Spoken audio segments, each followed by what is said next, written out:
we're going to skip here, and we're going to thank everyone for being here, and thank everyone for having the patience to stand by until we got through county business. So we're going to do something a little different here. We're going to go have the public comment first, and then the commissioners will comment after that. So we just ask that everybody please be respectful as they come up to the podium. We want to hear everyone who wants to speak, and we'll try to keep it to 3 minutes.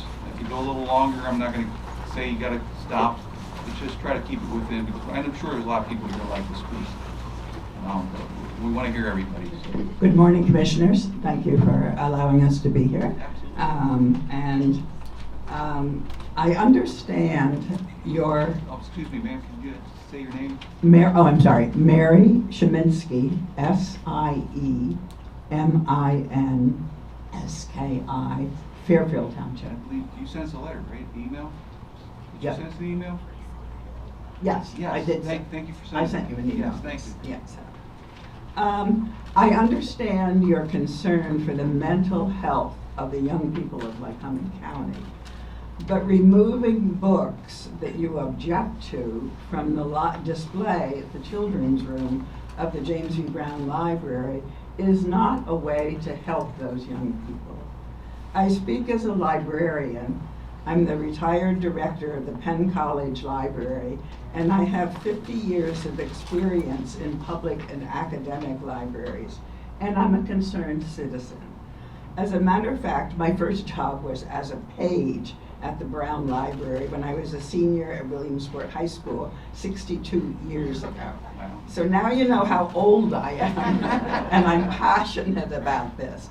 I want to tell you that libraries are deeply committed to the basic principle that all libraries are forums for information and that the basic policies that guide their services.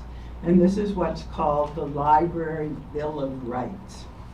One of those principles, Article 2 of the Bill of Rights, is that, and I quote, libraries should provide material and information presenting all points of view on current and historical issues. Material should not be proscribed or removed because of partisan or doctrinal disapproval. And I might add, in the case of your concerns, Mr. Metzger and Mr. Musare, your own personal beliefs. I speak passionately also about Article 3. Libraries should challenge censorship in the fulfillment of their responsibility to provide information and enlightenment. So your request for the James V. Brown Library to basically hide books for young people on sexual and gender issues defies the basic principles of good community library service. And as you have said, and the excellent library service that our library has been providing since 1906. And furthermore, I say, reading a book about being gay or transgender will not make a person gay or transgender. And I have a quote from a wise 11-year-old that I know. He put it this way: it doesn't work that way. Reading a book about cats do not make you a cat. So reading a book about being gay. As an advisor to the LGBT group at Penn College maybe 20 years ago when I was there, I can assure you that these young college students at that time who were frightened, who were questioning their identity and needed some help, and the gray-haired librarian and gay people too were there to support them during a period that wasn't as open as it is today. But they didn't turn gay by reading a book.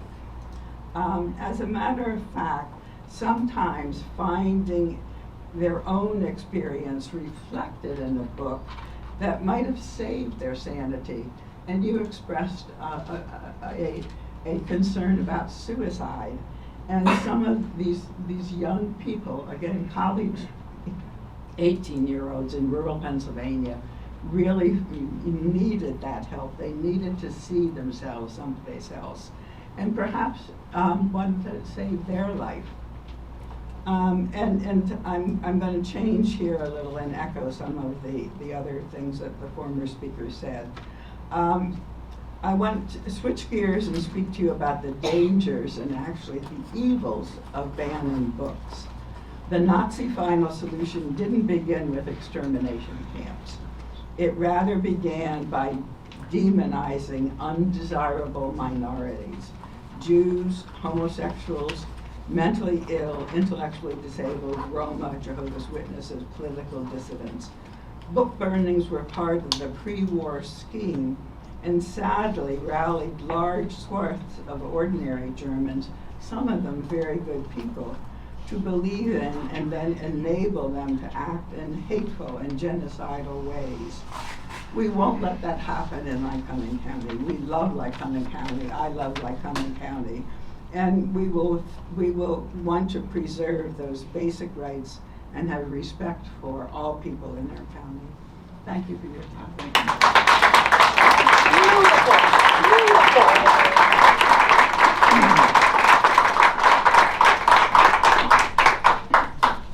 Morning. Sorry. Rick Hauser, Loyalsock, Pennsylvania. There's been a whole lot said here today, and there's been a lot of points, valid points made. There's no question about that. First, I'd like to say a little bit. Apparently the flag damages some people's psyche and such. Isn't it your flag too? Aren't you all Americans? Aren't we all Americans? I would hope we could at least agree on that. And in agreeing on that I can say from my own personal experience, because I spent almost 35, actually close to 40 years in the music business, I have a lot of gay friends, a lot of them, from Atlanta all the way to New York City.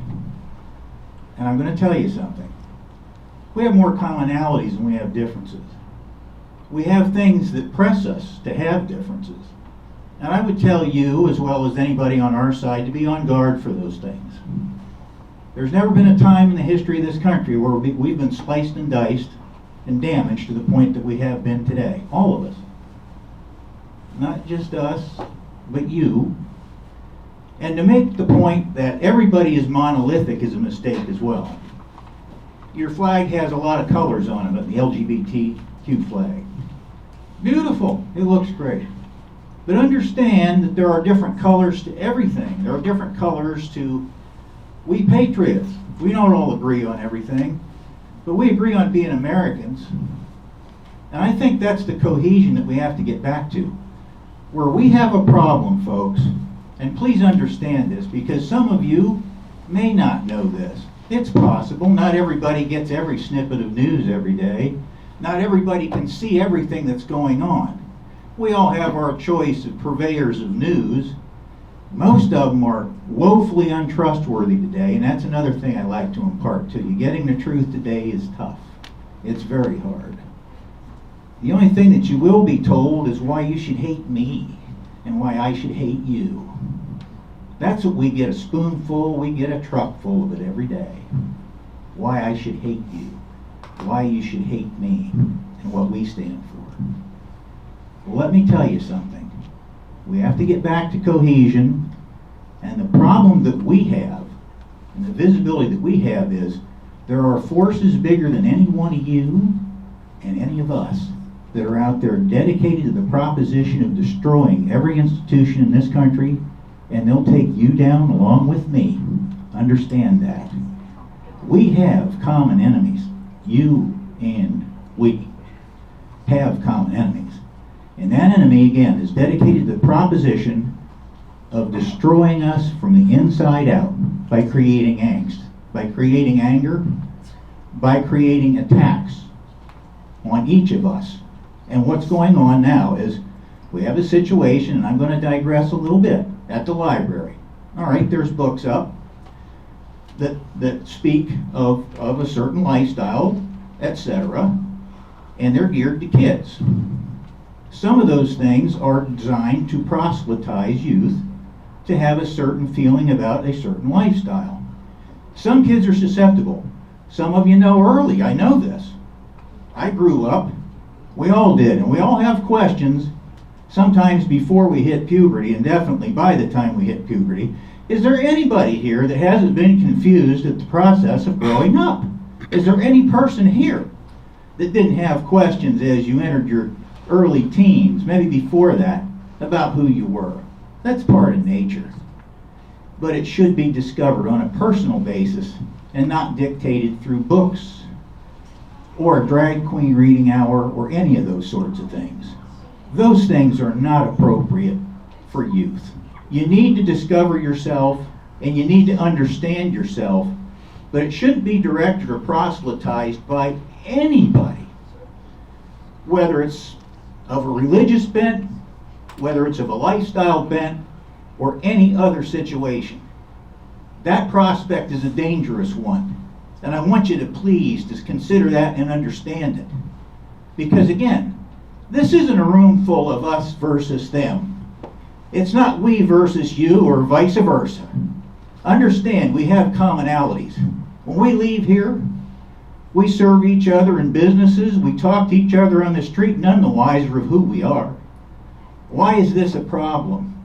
And I take some umbrage with the thought or some of the statements that were made that somehow this is the greatest county to live in, but at the same time, we're horribly bigoted. You have to steal yourself away at night at 3 in the morning to go someplace because you're going to be chased by torch and pitchfork carrying bigots that are going to hunt you down and kill you. Well, please, that doesn't work. We don't do that. There's no history of that going on here. Certainly not in the last 50, 60 years. Yes, there were problems at one time, definitely. But I think we're well past that. But to talk and to say that our community and our civilization is at a point now where it's never been worse on the bigotry is absolutely a fallacious statement to make, and I have to at least make that point. We are not those kind of people. We don't seek to damage others. We just want to have something for our youth that when they grow up, they can grow up unencumbered by anything or any philosophies, especially sexual ones, that are not appropriate for a specific age group. And to hearken back here for a little bit and just take a piece of a song, The Wall, by Pink Floyd, and kind of paraphrase it. Yes, I would say, for the drag queens, leave our kids alone. I thank you.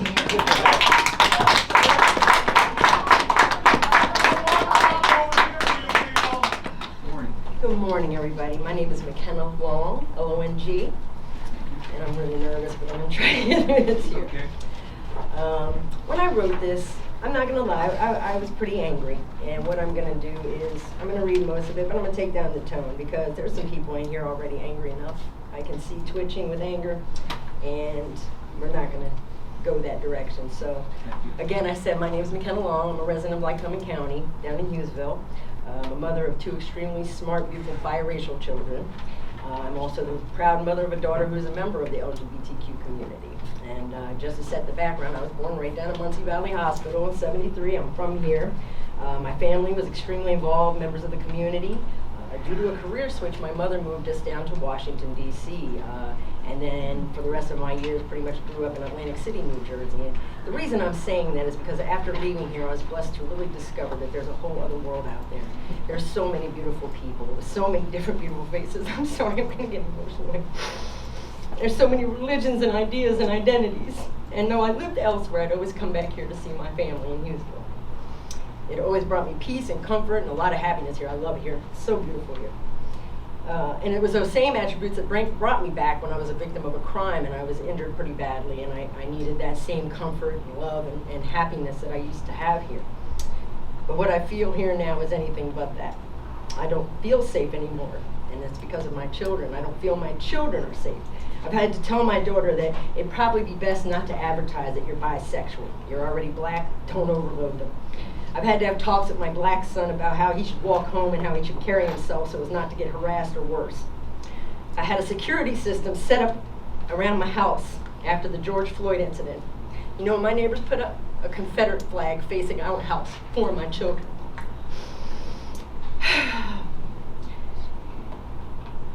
It's so hard. It's behaviors and comments like that that justify and give these people the energies to spread that hate and intolerance and just be bullies. It's all it is. There's an enormous LGBTQ community around here. They just keep it under wraps out of fear. And some, oddly enough, probably voted for you.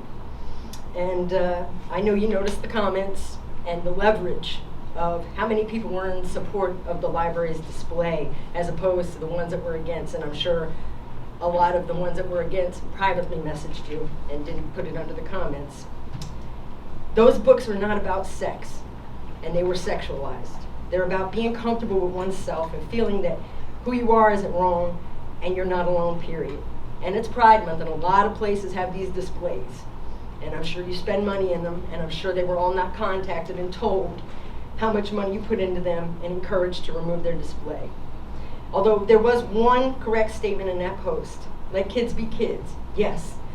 Let kids be happy and play and be comfortable and secure and not be threatened or bullied or insecure or confused or, God forbid, even think about taking their life, which is what these books help prevent. So let kids be kids by having access to these books and let them be on display during Pride Month so children and parents that might have been afraid to ask in an area like this can see there are books out there and they can check the book out, take it home with no judgment, and then that kid can be a happier kid. And as far as the comments of your supporters crying they don't need to walk in the library and have this shoved down their throats. Well, I can't even step out of my house without having my neighbor's political and racial ideas and signs shoved down my throat. I can't even go home because the ordinance aren't enforced. If they think like you, they're left alone. And I'd actually love to see a lot of the people that are here angry. I'd love to see their library cards and how many times they've gone. Enough. The horrifying bigotry that is rampant through Lycoming County is not only disgusting, but it's dangerous, especially when it's coming straight from our elected officials. Community is a noun. It's a unified body of individuals living in a particular area broadly. We are all Lycoming County, and you are here to serve all of us, not just who cherry pick. This little bubble, it's almost like a good old boys club. Here in Lycoming, it's going the way of the dinosaurs. Ways of thinking are much different, and as the comments showed, you're getting outnumbered. It's been spreading negatively on the internet. I have friends from different states sending me this, and it's for reasons like this that I'm running for council in my town, because we've been harassed by the powers that be in my town just for being who we are. We should want everybody to be happy here and love living and visiting here, because Lycoming County is literally one of the most beautiful places on earth. Thank you.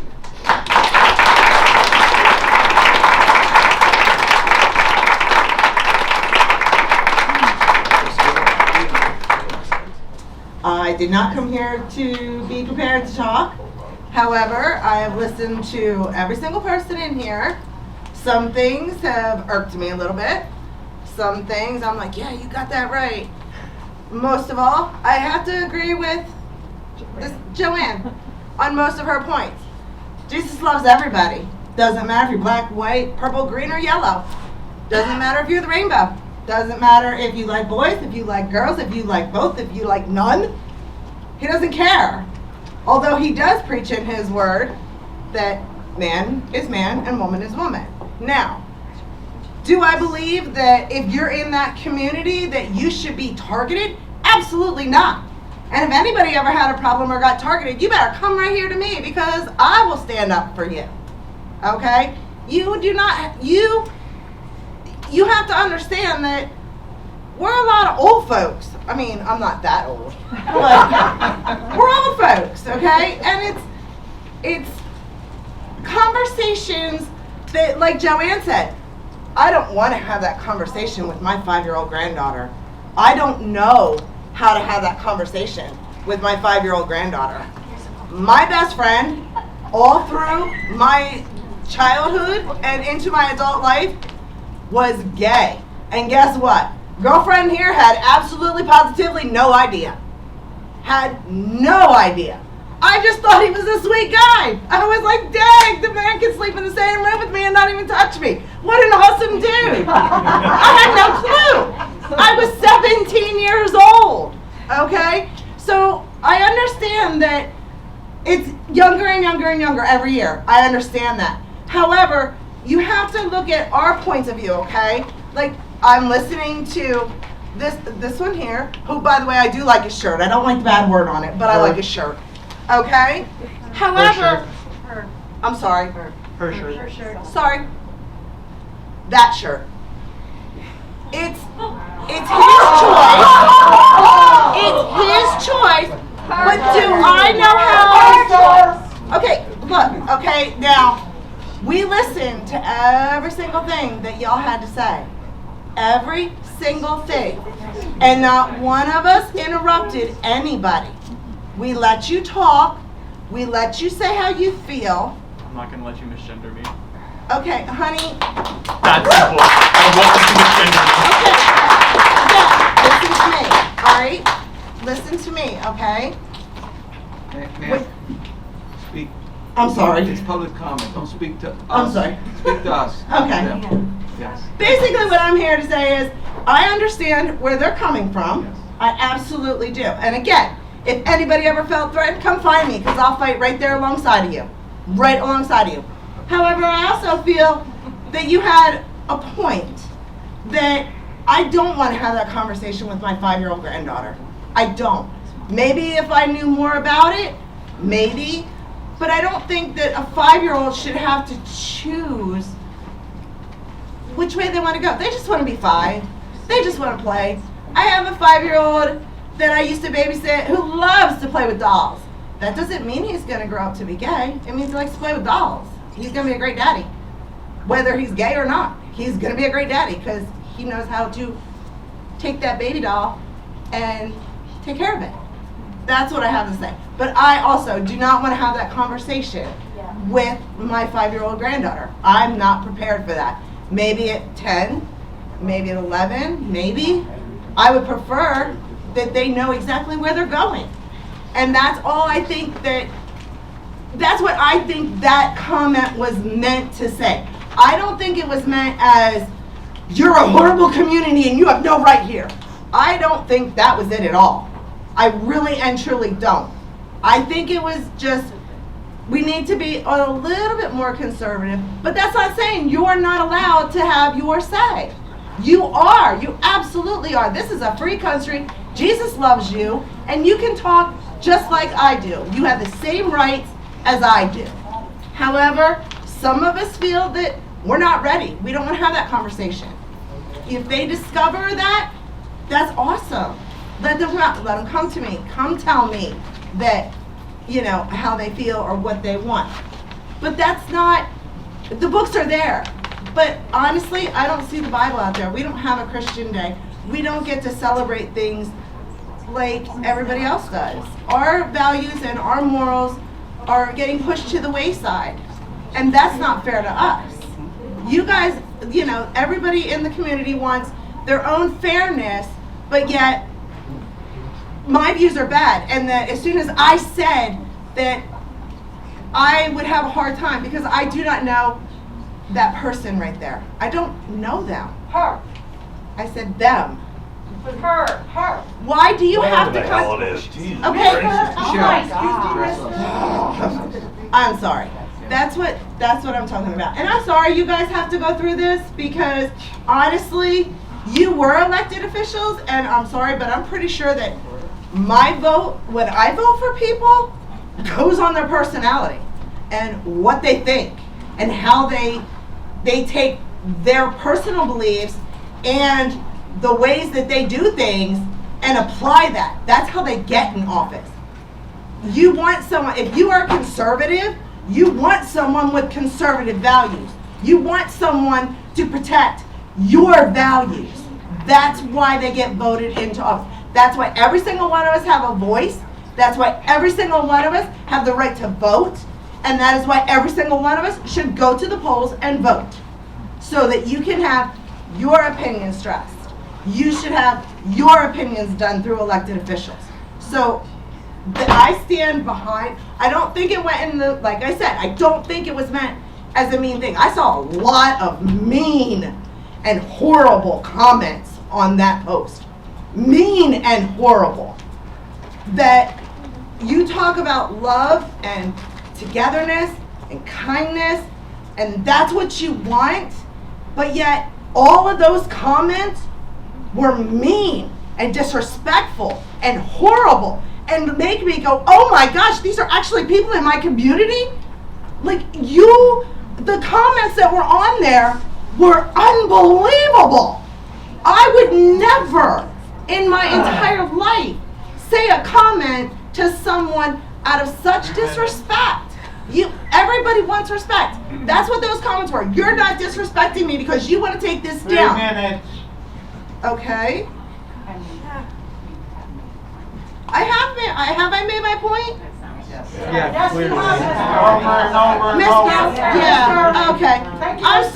I'm sorry if you don't all feel the same way. I happen to love you no matter what. Love you, Like you So, do. You that's think we don't? Thank you, sir. Excuse me? Thank you, sir. No, that's. Thank you. Yep, I'm Thank you done. very much. Have a great day.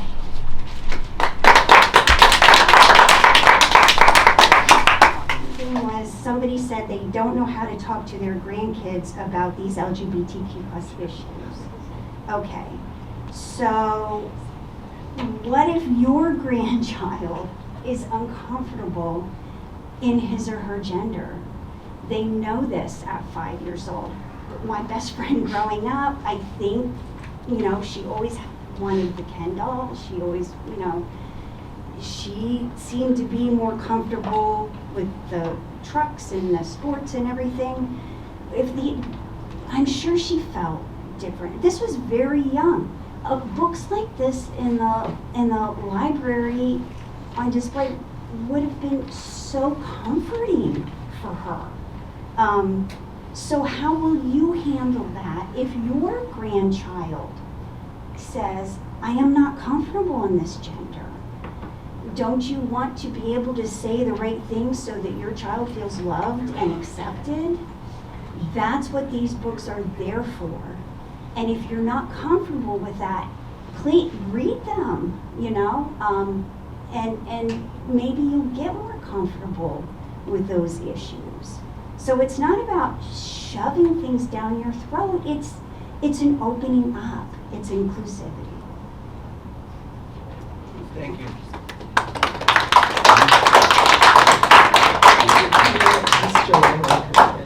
I was not saying that I was uncomfortable with this conversation if my grandson brought it up.